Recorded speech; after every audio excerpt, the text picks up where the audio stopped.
right now. Okay, so the first paper we're discussing is on the geographic structuring of Antarctic penguin populations, led by Jared Santora from UC Santa Cruz, Michel Larue, who is now, I believe, at University of Canterbury in Christchurch, New Zealand, and Dave Ainley, who I think I don't really need to introduce.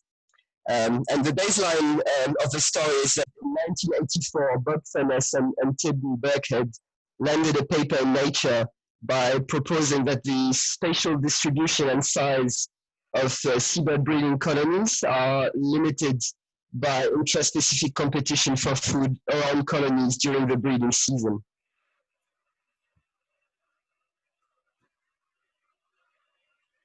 You're still with me? Yep, still got you, David. Yep.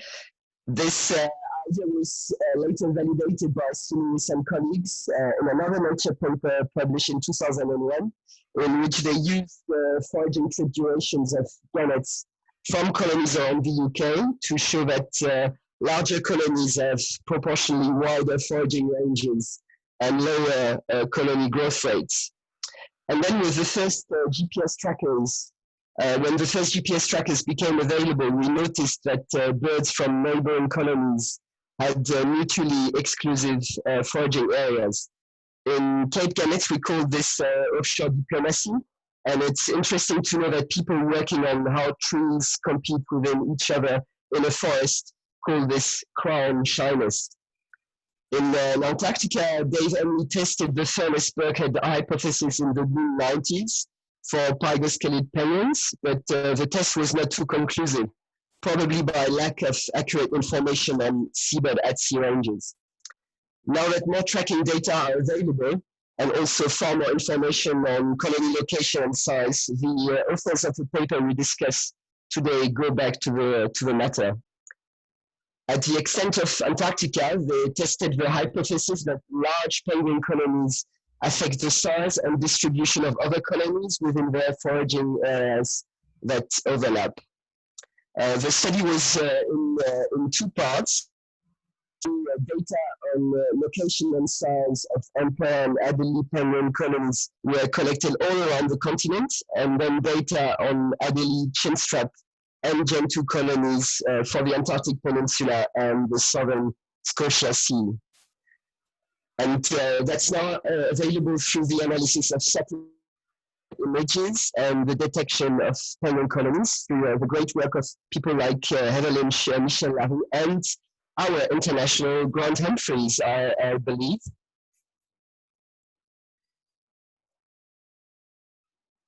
For a subset of these colonies, the on foraging ranges from tracking data, and they also took into account the distance between breeding colonies and polynyas, submarine canyons, extent and slope of continental shelf, glacial troughs, all things which can affect local productivity and potentially blur density-dependent effects. Overall, the first Burkhead hypothesis for Antarctic penguin colonies, there was indeed geographic structuring driven by intraspecific trophic competition. Yet there were marked differences in emperor penguins. The 54 colonies spaced an average 220 kilometers apart. If you see on the figures, they really nicely line up all around the Antarctic continent, and they were evenly spaced. But also most colonies were geographically associated with coastal polynyas and cross-shelf canyons. Penguins, there were many more colonies, of course. 189 for Adelies were considered, over 200 for chinstraps, and 85 for gentoos. And the striking feature is that these colonies occurred in clusters, with hydrographic features. From that, the authors drew some important conclusions.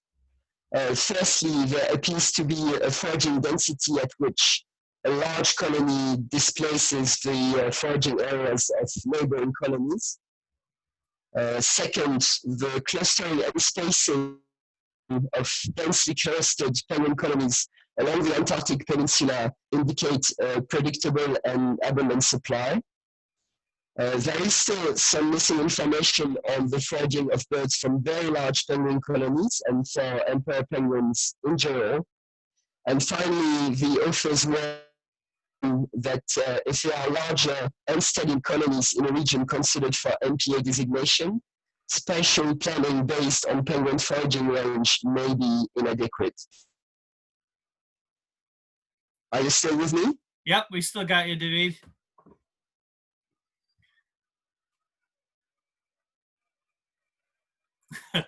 We may still have you. We've lost you now. Yeah, there's quite a lag. Ah, that's why.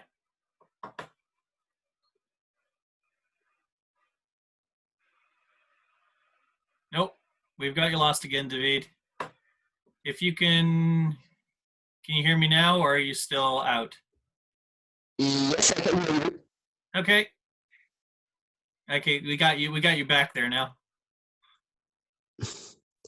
So my first question today is, well, first of all, I really liked the integrated study, but somewhere in the text you say even in the Antarctic, where food is abundant, geographic structuring was evident.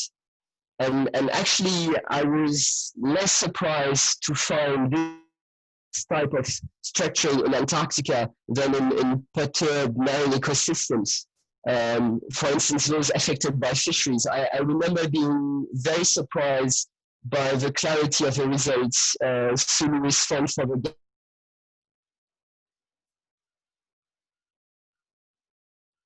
Sorry, David, we've got you. Oh, David has just been. I think you've muted yourself by accident, David. Yes, There you go. I can hear you now. Okay, yeah, you're back.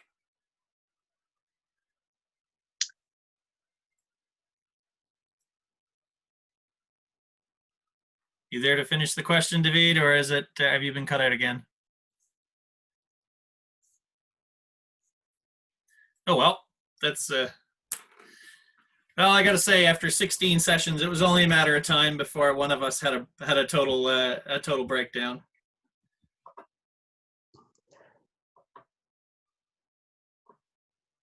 Yes, I can hear you. Okay, you're back again, sort of. Do you want to finish your question, and then we can go from there? Yes, in short, my question today is, do you think that the structure you find would be far less obvious if there was an incidence of, for instance, fisheries on resources? What was that again? Sorry, David, you might need to repeat that one more time.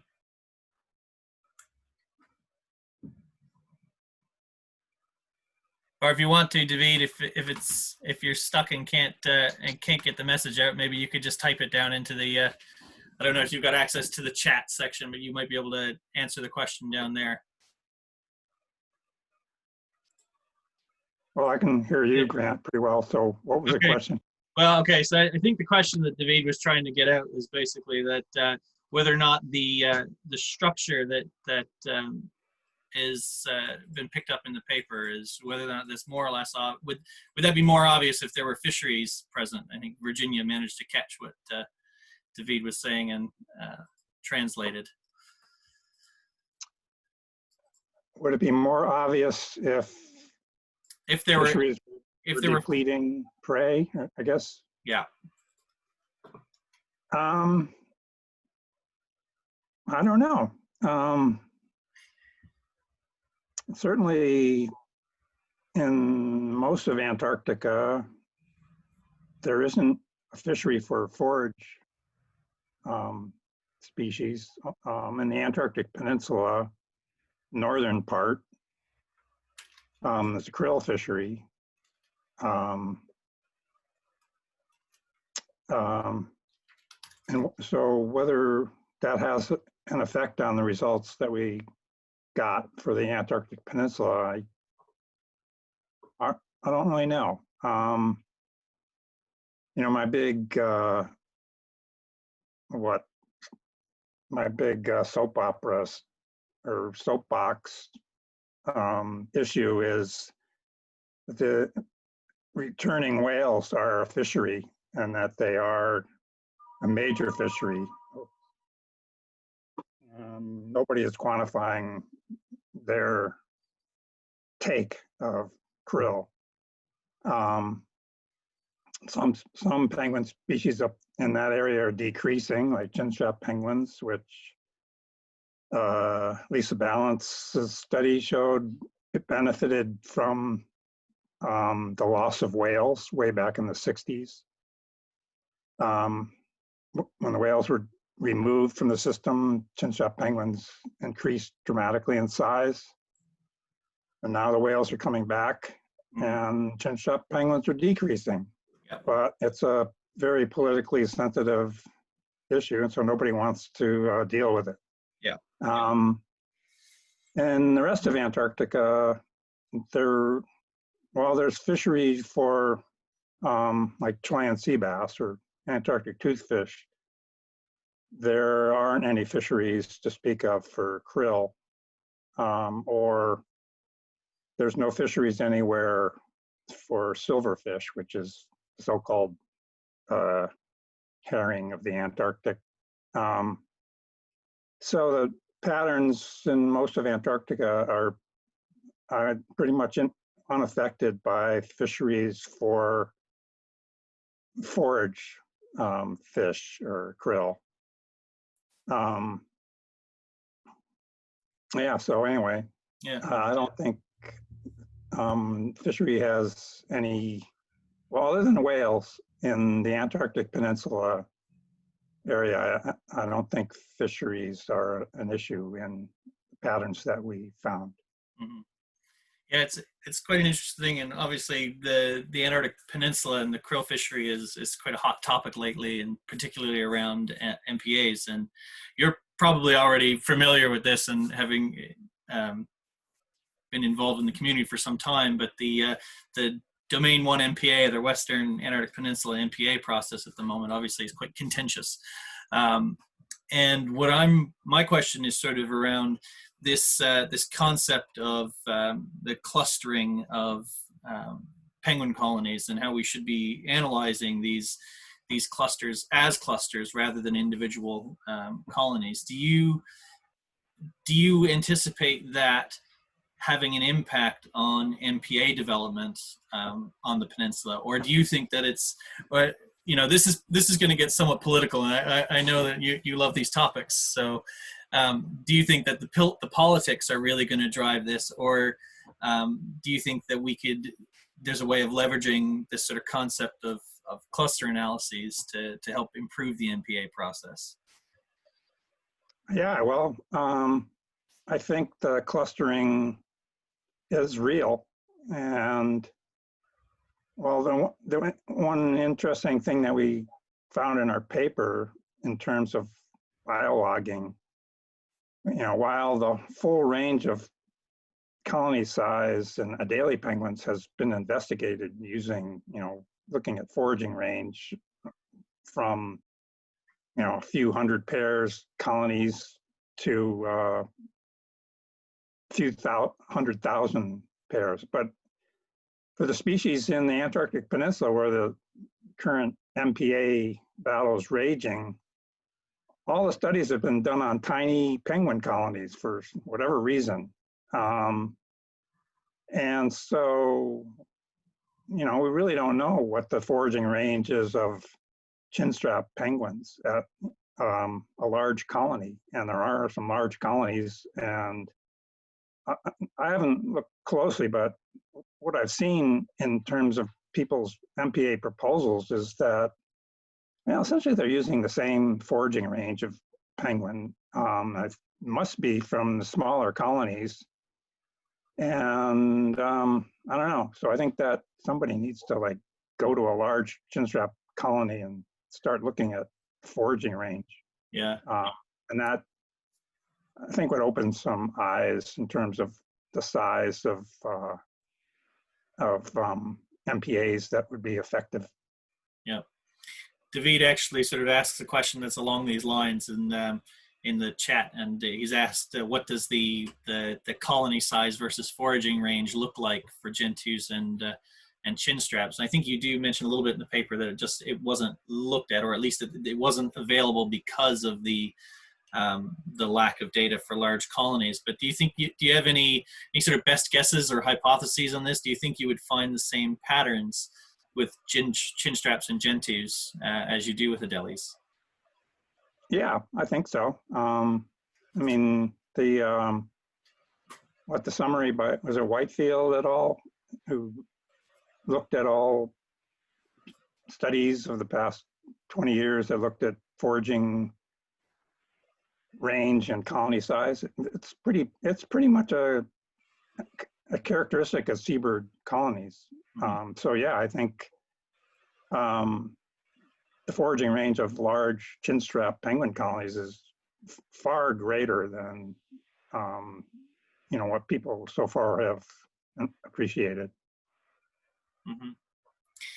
And it is quite an interesting thing with these large colonies. I mean, a lot of the large chinstrap colonies are typically, say, on around Elephant Island and down on the west coast of King George Island, and the fishing fleet, when you look at the data, typically tends to be focused on the shelf break. However, the interesting thing is that the fishing on the peninsula typically occurs after the breeding season has ended, so when the fledglings have just gone out to sea. And if that's the case, do you think that it's possible that the idea of using these buffer zones based on foraging ranges might not necessarily hold because the fishing occurs at a different time scale? Well, way back when we made the case that removing minke whales from the Ross Sea back in the 1970s, they were like 20,000 minke whales removed from Area 6 of IWC Area 6. And so most of these whales were removed from the Ross Sea penguins wintering area. So anyway, it's where these birds go after breeding.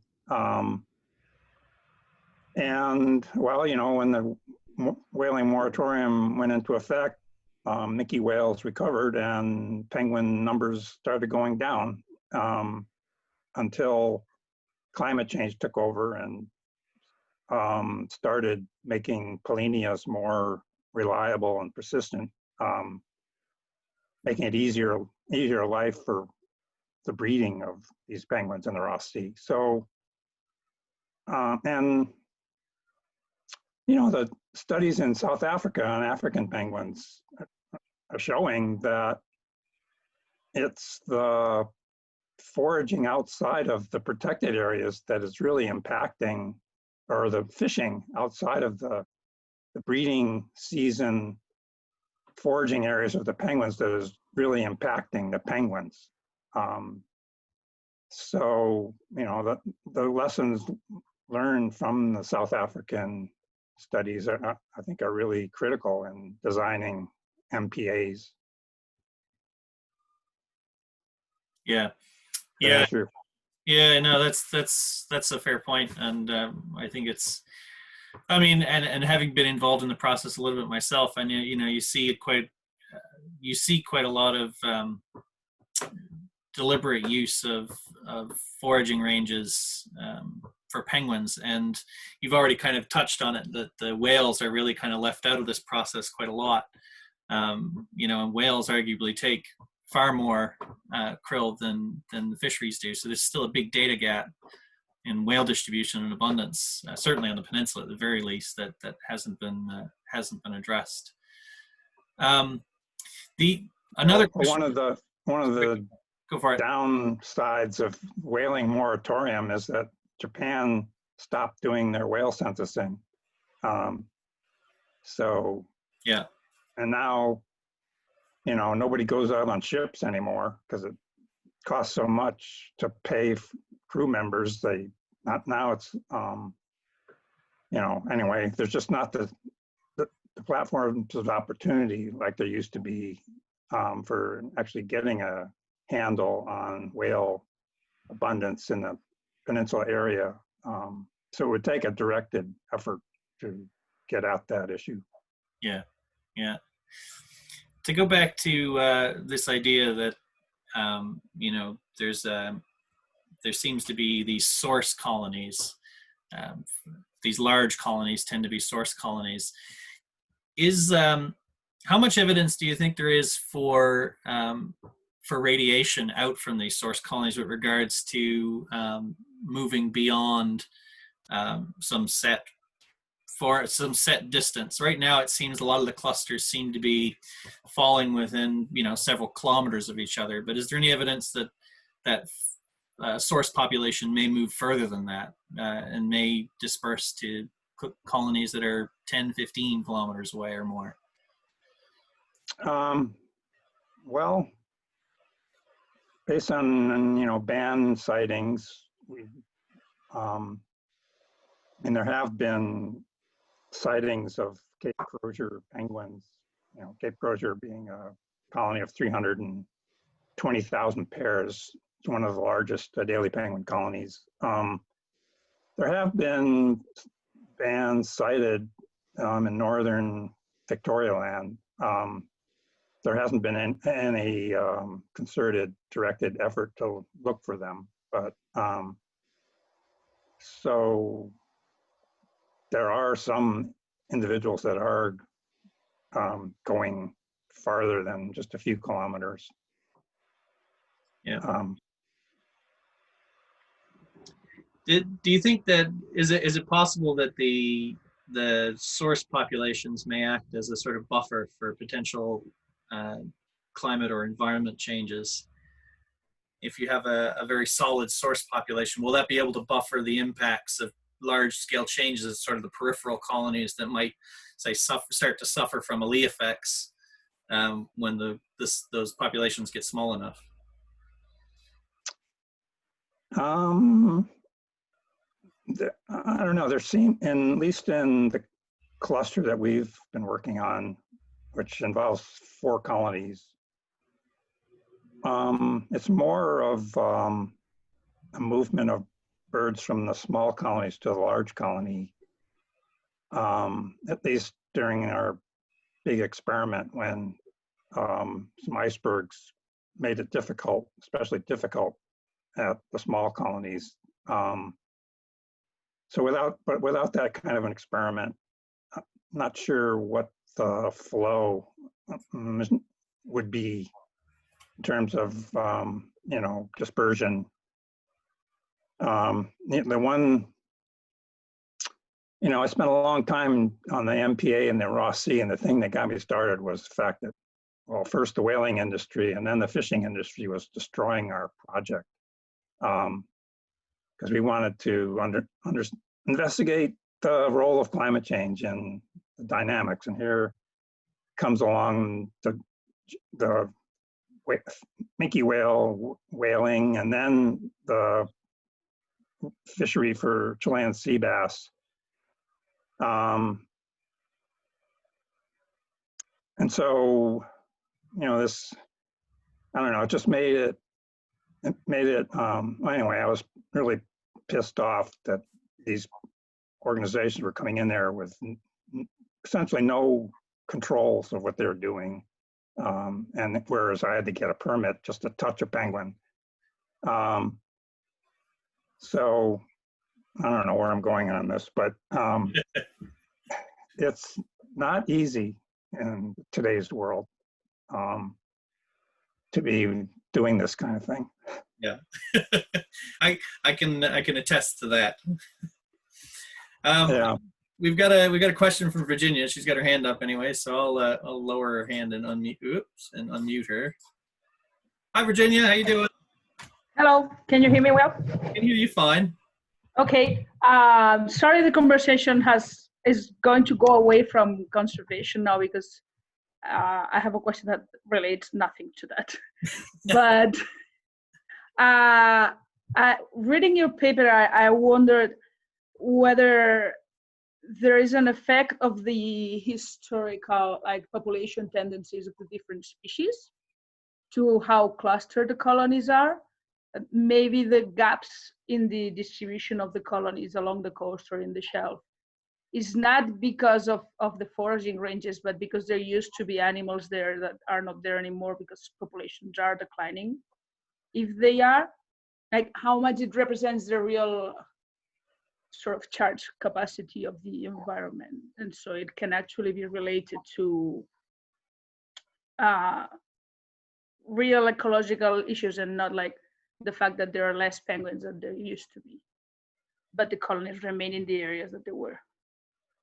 Well, the only place where penguins are decreasing is the tip of the Antarctic Peninsula. And there are real ecological issues involved. I think the most amazing thing in our analysis, the most amazing result was the incredible even spacing of emperor penguin colonies. And we know it's not a factor related to breeding habitat availability, because in the last couple of years, we have searched every inch of fast ice around Antarctica using satellite imagery looking for Weddell seals. So we know where every Weddell seal is, and we know where every emperor penguin colony is. And there's a lot of fast ice where there's neither. And actually, Michelle LaRue is leading this sort of thing, and it's going to get really interesting because there is so this even spacing of the emperor penguins clearly has to do something with foraging range and competition. But throwing I don't know, it's not a wrench, but an interesting twist is that Weddell seals affect the numbers of emperor penguins and vice versa. So, so anyway, there's this phenomenon of foraging area competition is a real factor, and it's getting really interesting. Mm-hmm. Okay, thank you. Yeah, another question that I had was precisely what you just said, that I realized emperor penguins had a very different pattern to the other three species, and they were also the ones with a much wider foraging range than the other three species. And I wonder whether there's something in there, but it's precisely what you just answered. So you just answered 2 questions in one. Thank you. Oh, okay. Well, it's really, we presented this paper at, let's call it the Scientific Committee for Antarctic Research has a symposium every, I don't know, 2 years. And we presented this result a few years ago. And the marine mammal people, they couldn't believe that there could be this interaction between Weddell seals and emperor penguins, but it's really there. And anyway, Michelle is working very diligently on getting this stuff out very soon. Yep. Yeah, we had Michelle on a couple of weeks ago, actually, and yeah, I look forward. I always enjoy reading some of the stuff they're working on. The satellite stuff is totally fascinating. Certainly giving us some interesting insights into emperor penguins. I mean, you can, and for those of you who have ever had a chance to read the paper that Michelle had put out there with Peter Fretwell on I think it's a 2010 or 2009 study or something like that. But the satellite imagery is fascinating because you can count the individual birds on in the satellites, which is totally cool. Do we have any other questions from the audience at the moment? don't see anybody with their hands up unless, nope, nobody. Okay, that's fine. David, I'm wondering if you guys look sort of at a 2D, in a 2D plane at this. You're looking at foraging distance, but is there any indication that there could be differences in foraging depth as well? I mean, there was that, I think there was a study, it might be a Bill Fraser study, looking at diving depths of gentoos and adelies. And I think the suggestion from that was that gentoos tend to be a lot more flexible in their diving. And so I was wondering if there might be different diving profiles associated with these various clusters of, or these, certainly with the overlapping colonies. Would the diving profiles be different enough to allow for the sort of mutual, or the sympatric breeding? Sympatric breeding. Well, the one thing about that study you're referring to was those penguin colonies in their study area are very small, just like a few thousand pairs. So I don't really expect a lot of, not even intraspecific competition for food. And so then if there's interspecific competition, it's definitely not the ideal system to be looking at that, given the small size of those colonies. But I think some other studies have shown that gentoo penguins, I don't know, maybe Nina knows about this, but have more flexible in terms of diving depth than Adelie penguins, or maybe it was chinstrap penguins where they've been mostly compared. Well, you know, gentoo penguins are slightly larger. That should affect their diving depth. So maybe their in apparent plasticity isn't affect the body size. I don't know. I don't know. Did I answer your question? Yeah, no, that's fine. I think that gets to it. Yeah. Well, we found in our cluster of Adelie penguin colonies that not only is intraspecific foraging depth, that is males versus females, but also colony foraging depth is affected by colony size. So at the largest colony, Cape Crozier, 300,000 pairs, there's very distinct gender-related differences in foraging depth, with males diving deeper and closer to the colony, and females foraging farther away and not diving as deep. And so a recent study that Amélie Lescarel published working at Cape Bird, which is 70,000 pairs, which is, you know, an order of magnitude smaller than Cape Crozier. She found that there's a gender-related difference in foraging extent or distance, but not depth. And then at Cape Royds, which is another order of magnitude smaller, only like 3,000 pairs, we found no difference in diving depth or distance related to gender. So, you know, other than my soapboxes is that the competition for food is a major issue affecting lots of things, and at least in seabirds and certainly penguins. Yeah, for sure.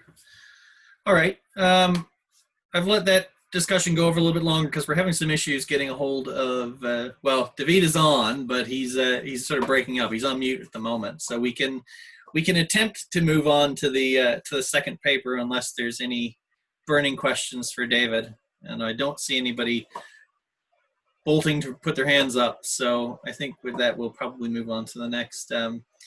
David, do you want to crack at going over David's paper? Okay. Okay, so the group that David leads is looking at the essentially the nest relief behavior of gannets.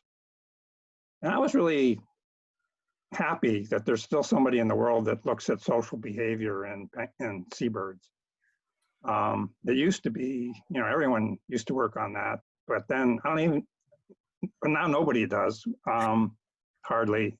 But anyway, so I was really happy to see this, the fact that they were looking at the social behavior and what the implications are of the nest relief ceremony.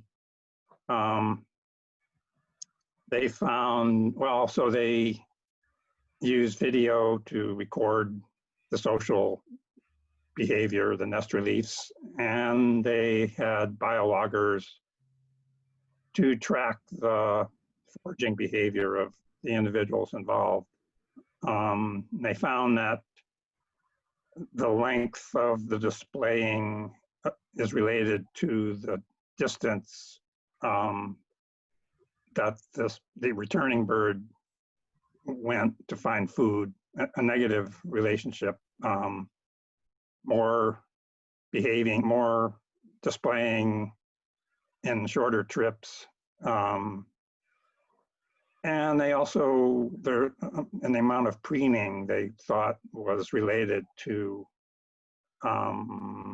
whether the birds were foraging behind trawlers where there's a lot of oil in the water versus not foraging where there's a lot of oil in the water, which was some indication because the fishery is somewhat spatially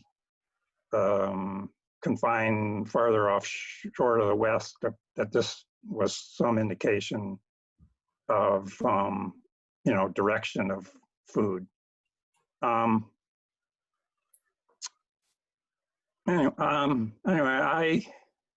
I guess they questioned whether the actual bird tending the chick was the one driving the length of the display period. And I actually believe that is the case from looking at penguins. If a bird comes back too soon to relieve its mate, then there's all kinds of displaying as it tries to encourage its mate to get off the eggs or small chicks. If it comes back after a long period at sea, then the bird on the eggs just like immediately leaves. So anyway, okay, so in the study that were on the gannets, unfortunately they only could quantify the behavior of the returning bird, and they couldn't quantify what the recipient of this information would be doing in its foraging. So there's a lot of work still remaining to be done. And it also, the study also bared on the earlier work that group has done on the diplomacy issue. And so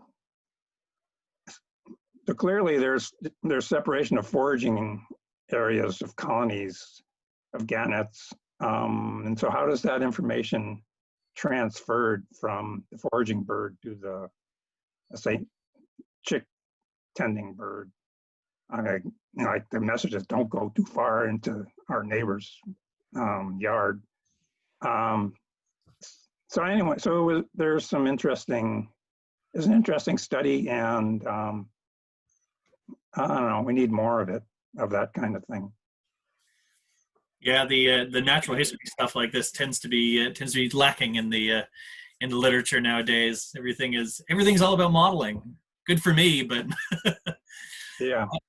Yeah, I gotta say, it was quite cool. This relationship between the duration of foraging trip and the length of the dance ceremony, to me, was was quite fascinating, especially that negative relationship, and I mean, I guess if I can, I'll see if I can, if David can respond. I do have a question, and let's see. Oh, there you go. David, can you hear me? Sort of. Might be quite a lag. If you can get around to answering this question, David, the question I had was whether or not you thought that this negative relationship might be an energetics issue. Like, are the birds actively choosing to dance for only a minute, or are they actually just too tired to dance for any longer because they've been out at sea for so long? David is, of course, David is having some issues there again. But anyways, that's the question I'm posing. And maybe what we can do, if there are people out there who have an opinion on this or a thought on this. Oh, Joanna's got her finger up, so I'll unmute you. Maybe. I'll hit a button to unmute you. Whether or not that actually unmutes you will be. There we go. Okay. Hey, Joe. I had to do it. Hi. Both of these were very interesting, and I really enjoyed it. I have another explanation as somebody who's watched a lot of behavior for a lot of years. It's also conceivable that the male is saying, see how much, whoever it is who's coming back is saying, see what a good forager I am. I am able to go forage in less time, and therefore can display more and keep the pair bond more common. And it would be interesting to know whether birds who displayed more to their mates after copulation and after they had eggs or chicks, whether those that displayed more are actually going to keep their pair bond in more successive years than those that are not, given that most of them keep it anyway. But it would be interesting to know whether that helps the pair bond or helps them breed earlier the next year. Yeah. Yeah, that's an interesting point too. Whether or not that almost gets into the realm of sort of an active decision when they return to the colony, rather than an energetics issue. I mean, I guess I'm just trying to make a question as to how intelligent these birds may actually be when they return. Why couldn't it be something that's behaviorally enhancing pair bond, and I'm a good forager? Yep. Yeah, I mean, I certainly don't see any argument against that. Virginia's got a point to raise here too. She's raised her finger. Go for it, V. Yeah, I do have a thought that supports the idea that they are not voluntarily transmitting this information.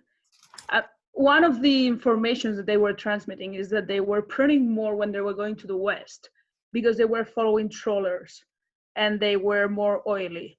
And I guess for a behavior like that to be voluntary, it needs to somehow evolve or be learned. And I don't know if trawlers have been there for long enough for that to happen, or it just has to be involuntarily.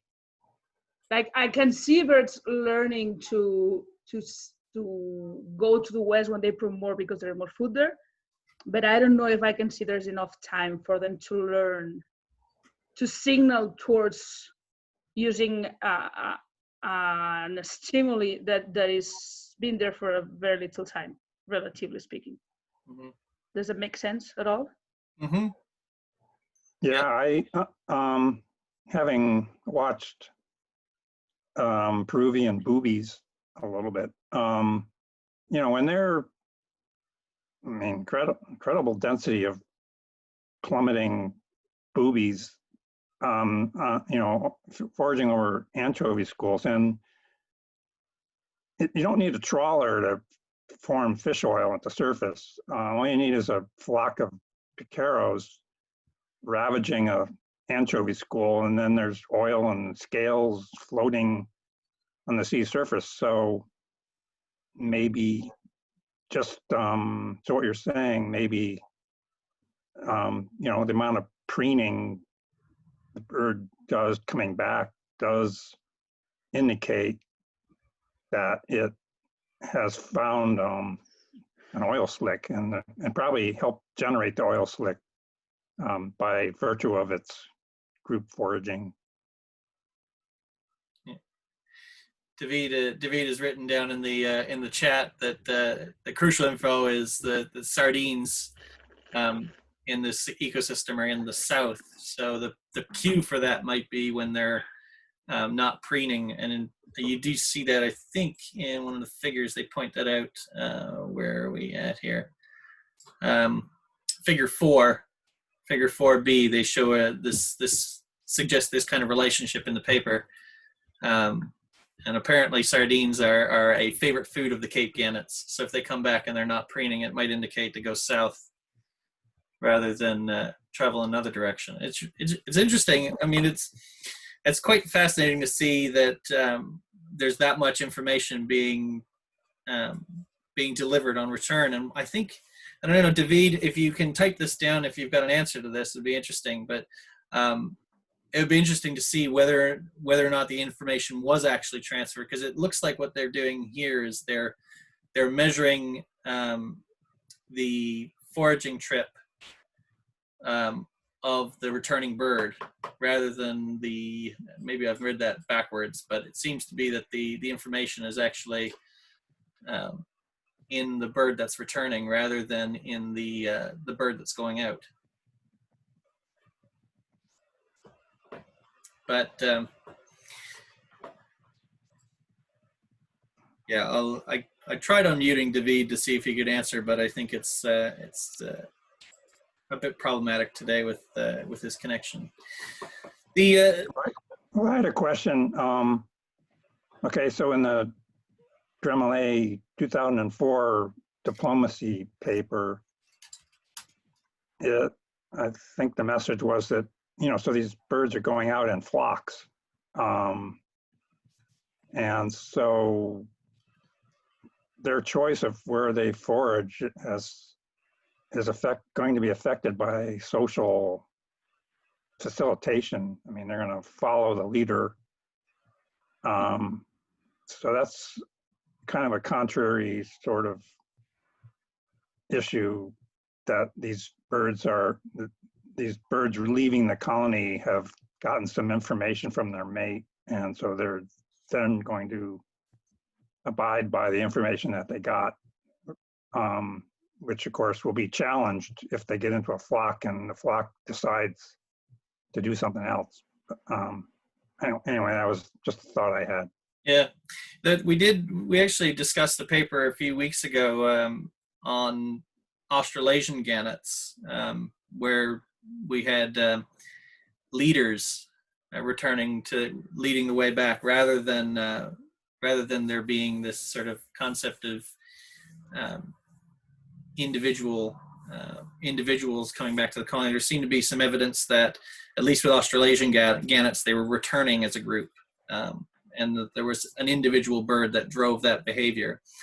It would be interesting to see if the information that was brought back by that group of birds was similar, rather than It'd take a lot more cameras. Yeah, I think so. Hey, I've got Jonathan here. John, hang on a second. There you go. Hey, John, how you going? Yeah, thanks, Grant. You were talking about Terry's work there on the Australasian gannet. Yeah, I just wanted to add that whilst noting it was from a very small colony, which links to one of David's earlier points, it's also true that overall we found that sociality is pretty opportunistic, both in terms of movement and foraging together. They do it, but they don't do it a lot, is the kind of overall conclusion from all of Terry's work. Right. That's cool. Yeah, thanks, John. That's helpful. Reminds us of what we discussed, because I often forget. No worries. Yeah. David, if you can hear this, I did really enjoy this paper. I thought it was quite cool. Another kind of question that came to mind when I was going through it was whether or not there was any information that was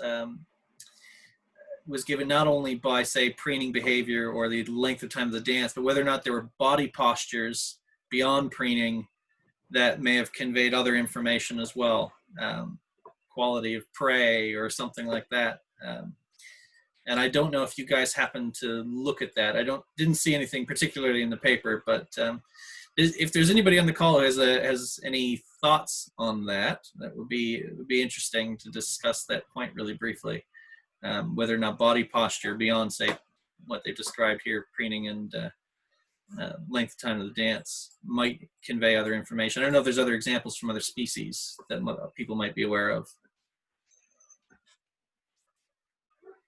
And David says that they tried with many displays. So I guess in this particular case, it might be fair to say then that it was only the preening and the length of time of the dance that showed any particular patterns that were notable. There we go. Yep, he's agreed with me, so I've come to the right conclusion. All right, and I think it's actually 6 o'clock my time here now. We've been on for about an hour, so I reckon we could probably call it quits unless anybody has got any pressing comments or issues, anything they want to bring up before we call it off for the day. I don't see anybody, so great. David, thank you so much for joining us today and discussing the penguin paper. I really like the penguin paper. That's one that I've been quite keen to see for a long time. So thank you so much. We'll have a couple more papers next week. Oh, yeah, apparently Jan is presenting next week. Yeah, I see that look, Jan, here. And it was great to have you along, David, and look forward. Hopefully we'll see you again sometime soon. Thanks again for everybody for joining. David, and sorry that we had some technical difficulties today, but that's the nature of the game. We've done 16 sessions without any major issues, so I'm not going to complain too much. We'll sort out these technical issues in the future, I'm sure.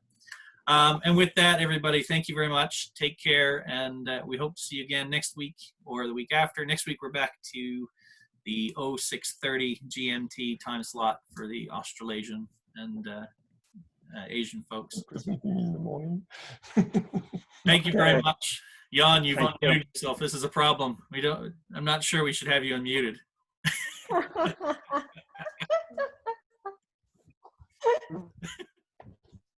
I mean it in the best way, though. All right. Well, take